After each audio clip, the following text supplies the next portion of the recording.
ప్రేమ కథా చిత్రాలే కాదు, ప్రయోగాత్మక చిత్రాలను తీసి కూడా విజయఢంకా మోగించాడు సుకుమార్. అలాంటి సుకుమార్ను మ్యూజిక్ డైరెక్టర్ తిట్టాడట. ఈ విషయాన్ని స్వయంగా సుకుమారే చెప్పుకొచ్చాడు.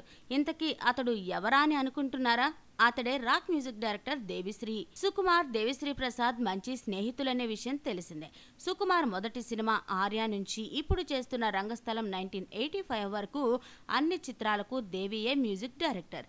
అయితే ఇప్పుడు సుకుమార్ నిర్మించిన దర్శకుడు చిత్రానికి మాత్రం దేవికి బదులు సాయి కార్తిక్ ను తీసుకోవడంతో దేవి ఫీల్ అయ్యాడట. ఆ విషయాన్ని ఓ ఇంటర్వ్యూలో సుకుమార్ స్వయంగా వెల్లడించాడు.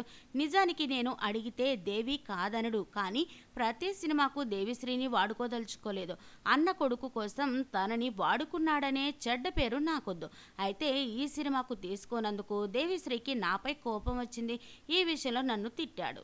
అడిగితే చేసేవాణ్ణి కదా అని అన్నాడట. దర్శకుడు మూవీ ఈ నెల 4న ప్రేక్షకుల ముందుకు రాబోతుంది.